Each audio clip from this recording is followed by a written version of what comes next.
আমরা বেশিরভাগ মানুষ অন্যের কল্পনার দ্বারা সীমাবদ্ধ। অন্য কেউ বলে দিলে তুই পারবি না, তোর দ্বারা হবে না, এটা তোর কাজ না, ব্যাস আমরা হাল ছেড়ে দিয়ে বসে যাই। অথচ যে বলেছে সে তার যোগ্যতা মেপে বলেছে।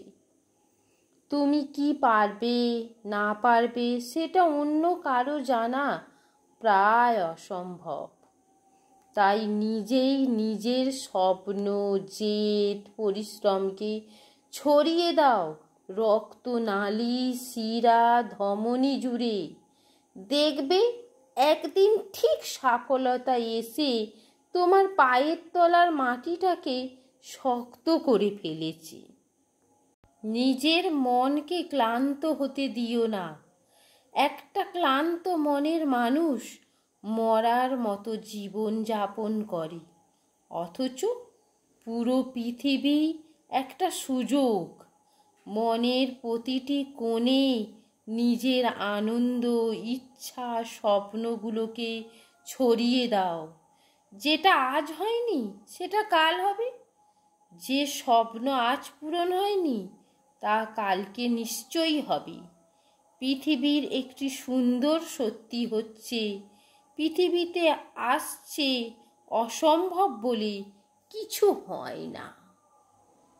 মানসিক শান্তির জন্য পরিশ্রম করা লাগে না। কয়েকটা অভ্যাস করলেই মানসিক শান্তি পাওয়া যায়। 1 নম্বর, কম কথা বলবেন। 2 নম্বর, কানে কম শুনবেন। 3 নম্বর, ঝামেলা দেখলে এড়িয়ে যাবেন। 4 নম্বর, কেউ অপমান করলে মুচকি হেসে দিয়ে সেখান থেকে চলে আসবেন।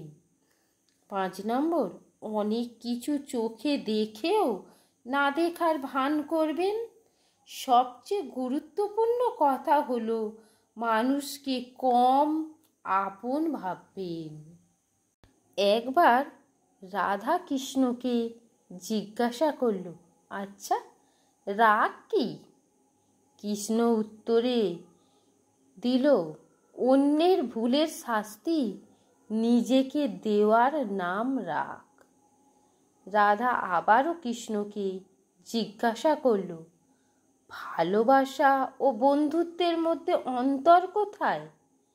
কৃষ্ণ উত্তর দিল, ভালোবাসা হলো সোনা আর বন্ধুত্ব হলো হীরা।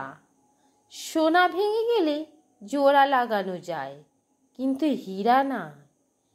রাধা আবারও জিজ্ঞাসা করল, আচ্ছা সত্যিকারের ভালোবাসা কি?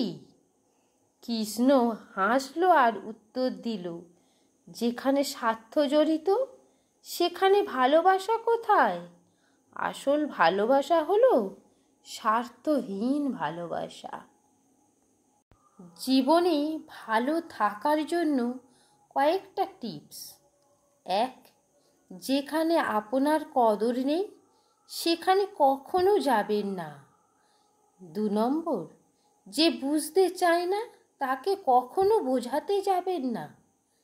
3 নম্বর, যে সত্য বললে রেগে যায় তার রাগ কখনো ভাঙাতে যাবেন না। 4 নম্বর, যে আপনার চোখের নিচে নেমে গেছে তাকে কখনো ওপরে তোলার চেষ্টা করবেন না। 5, জীবনে কোনো সমস্যা এলে ভেঙে পড়বেন না, তাহলে দেখবেন জীবন অনেক সুন্দর ও উজ্জ্বল হবে। একটা ব্লেড দিয়ে যেমন গাছ কাটা যায় না, তেমন অন্যদিকে কুড়ুল অনেক ধারালো, তবু সেই দিয়ে চুল কাটা যায় না। তাই কাউকে ছোট করবেন না, যে যার কাজে সে ততটাই পারদর্শী।